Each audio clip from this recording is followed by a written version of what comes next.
This is the Big O Show. This is the Big O Show. Is the man that may not be covering a finals team this year. You know what? That's what you told me at midseason last year. And the one thing, Big O, you have to admit, whether it was the 2020 finals in the bubble, whether it was winding up within one Jimmy Butler three-pointer from the finals against the Celtics 2 years ago, for all this talk that we're going to deal with now, they're not good enough, they're not going anywhere, they're not going to advance. The one thing I'll say to you is doubt at your own risk. Because haven't we done that now for 4 years? No, they'll be good. They'll overachieve like they normally do and all that good stuff. It's just harder to see that. I'm not mad at all at the Miami Heat. I said my piece yesterday. I followed up today. This is all on Damian Lillard and his agent in my eyes. I think Riley and company, they were ready to go hard line.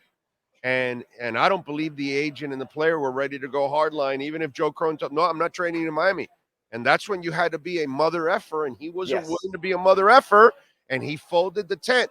And the reason why, people, Riley should have given more. He probably didn't give enough, this, that. Riley was taking a hardline approach because he expected the people on the other side to meet him halfway with a hardline approach, and that's how you overcome. But if he wasn't willing to do that, and then he folded Del Tento, he might be a tough player inside a 24-second clock, but clearly when it came to business, he wasn't really willing to get his hands dirty.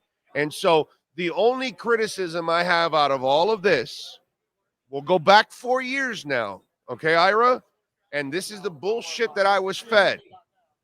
Jimmy Butler will have no problem recruiting a second star. The Miami Heat will have no problem recruiting a second star. That's the only failure that has gone on, that now you're going into year 5 of Butler and you failed to get that second star. That's the only failure, and that's a failure of 5 years, not this offseason. This offseason, I blame it more on the other people that did not meet Riley halfway. Your thoughts? My thoughts are two things. I totally agree with you with Damian Lillard not being enough of an MFer. And I'm going to give Portland credit here, and I haven't given them a lot of credit through the process. This is like those dramas you watch where they try to read a jury and see how they might vote and who they are. And Portland knew from the get-go, Portland and other movies, Portland knew from the get-go Damian Lillard was not going to go off. That wasn't his personality. So they sat in their room there in Portland and they said, you know what? This is not going to be James Harden. This is not going to be that. They read the room. Honestly, Pat Riley didn't. He doesn't know as much about Damian Lillard, maybe as much about Aaron Goodwin. So he never got that meet him, not even halfway, a quarter of the way. Damian Lillard is a very nice person, and through this entire process, when MFing is required, he was a nice person. I spoke to you a bunch of times in our Acura Pembroke Pines reports, and we spoke about the Jimmy Butler practice in Minnesota, when he played with his Rolex on, took the 4 other worst players in practice, took on the starters, kicked their butt, went right out, did his Rachel Nichols sit-down interview. He planned that out and did that. And throughout this process, when I spoke to agents and I spoke to people around the league, they said they were waiting for that. That never came. Portland read the room there the right way.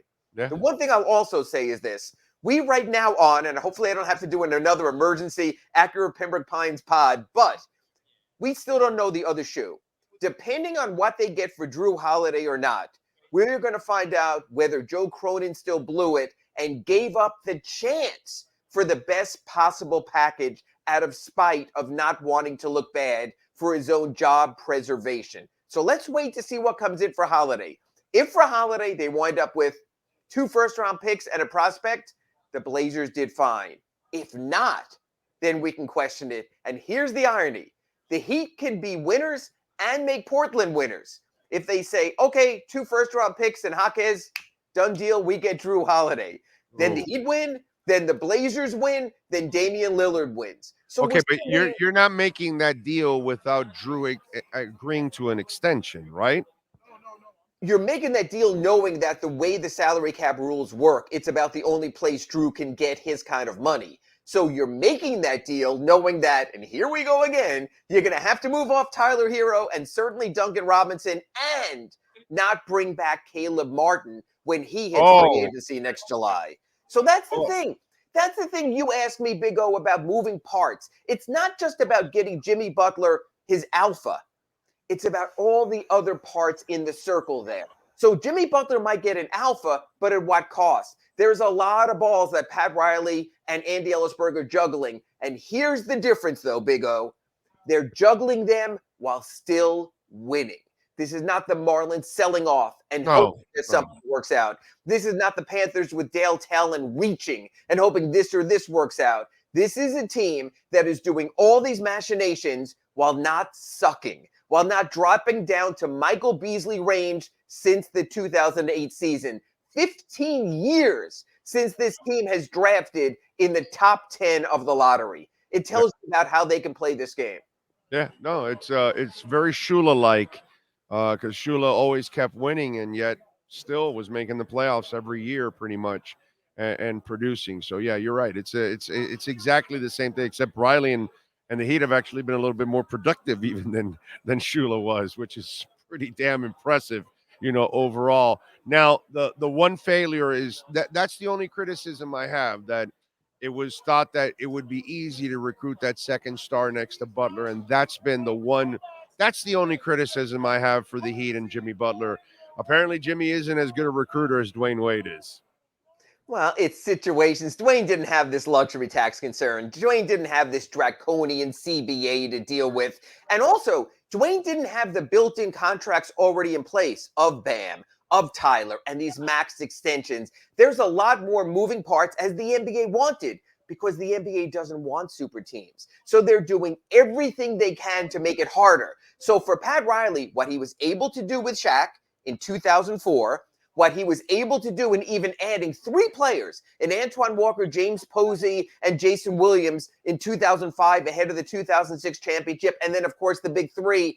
Since then, Big O, the world has changed. There have been some big 3s, but outside of the Warriors, there really hasn't been a team that's been able to sustain or even find success with that.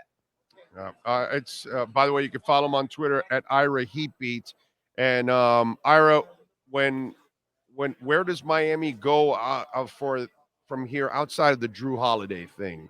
Because they obviously made some moves there, and there are no more whales right now. Okay, that stuff is over now. But what's the next tweak? What are they trying to accomplish now? If they can't get the star, what's the next step down, in other words, to try to improve? First, there always are whales. There's James Harden. I don't like him, but he's out there. Big O, just humor me. There could be Joel Embiid if the Sixers don't get Drew Holiday and implode. We know there won't be Giannis right now. But there's still always those names that Pat Riley has in the envelope, that just in case. I think the difference is this. As you spoke about, in 2014, when they lost LeBron James, they went all in on your favorite, McBob, Josh McRoberts, and Danny Granger. Oh, God. So they could lure LeBron back.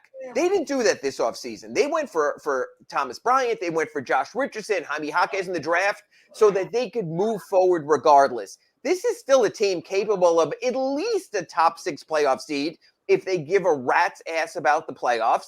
And I'm telling you, Big O, as long as you can avoid, and I know they didn't avoid it last year when it worked, but if you can avoid Milwaukee and Boston in the first round, I don't care about Philly or Cleveland or New York. You still have a chance for another playoff run. They will be right there. They will still give themselves a chance because Jimmy Butler still cares, because Bam Adebayo, super role player, whatever you want to call him, and because Tyler Hero is a goddamn bucket. And this team exceeded 95 points once in the NBA Finals. Tyler Hero will give you some of the offense you were lacking at the end of last season. Well, we're now going to find out where Jovic is, and if Jaime Jaquez can really help out, and if, what we saw from UCLA and little flashes in the summer league, is this a guy that can, really contribute right away, since he is mature. So the youngins, I can't say they're deeper because you lost 2 guys that really help you out. But I can say they have a chance to actually have a little bit more versatility if Jovic and Jaquez could actually come through. I Well, think. and again, and they have to earn their way for this reason. Let's look at a potential starting lineup. Bam Adebayo, Kevin Love, Jimmy Butler, Caleb Martin, Tyler Hero, for argument's sake. That gives you off your bench Josh Richardson, Thomas Bryant, and Duncan Robinson just to start with. That's an 8 deep already. So Jaquez and Jovic, if they can contribute, they can give you a little bit more. But it's not like you don't already have something you can put in play of quality, proven NBA talent. So basically, what I like about the Heat, and I've always liked it, it's never given. It has to be earned. Jovic has to earn his way in. Jaime Jaquez Jr. has to earn his way in. They'll be given the chance, but there are other guys to keep them afloat. And again, I'm not saying that Butler, Adebayo, and Hero is a big three. What I am saying is it's a quality three with the best coach in the NBA. All right, you're not really going forward any of this Harden shit, right? You're not really gonna start writing about Look, this. I can't stand watching Harden, so I hope it doesn't happen.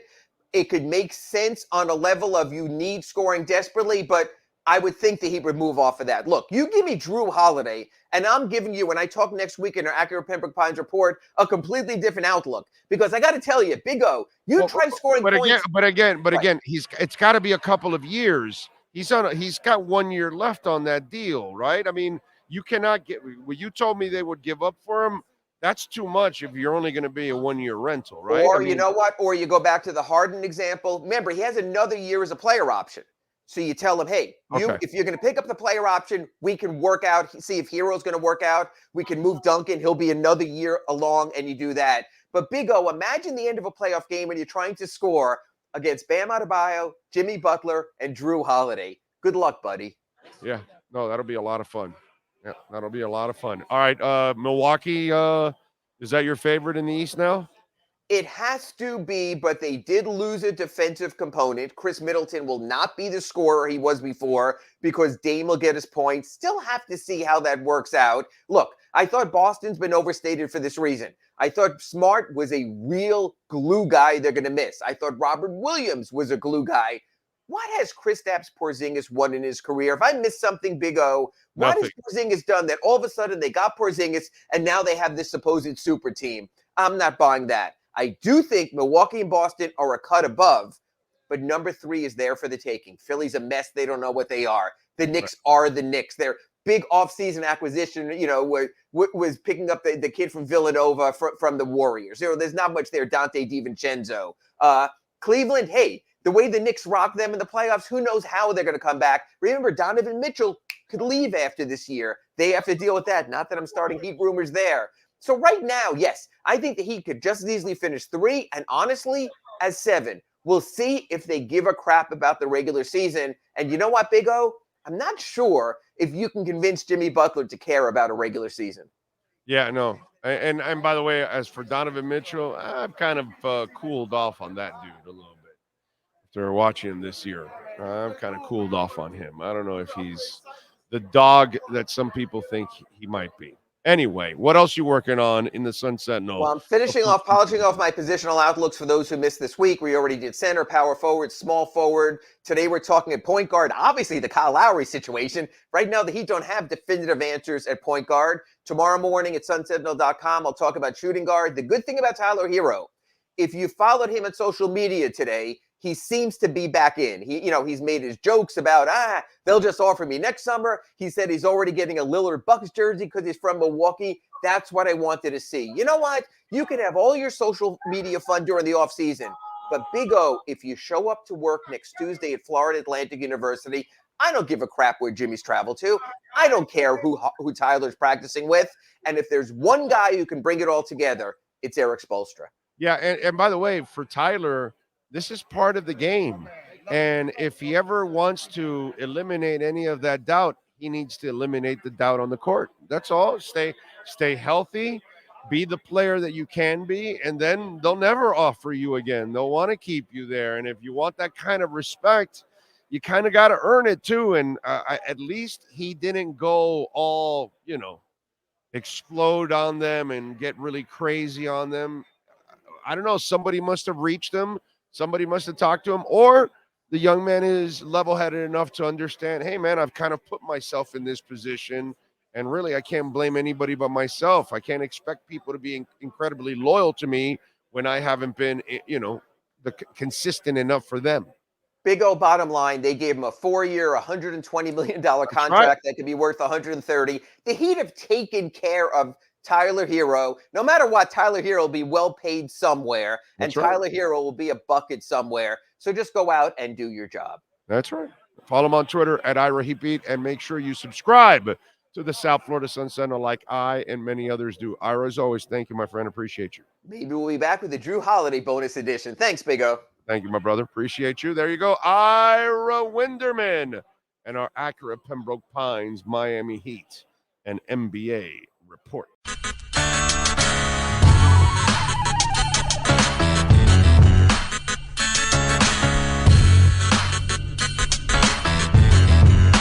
This is the Big O Show.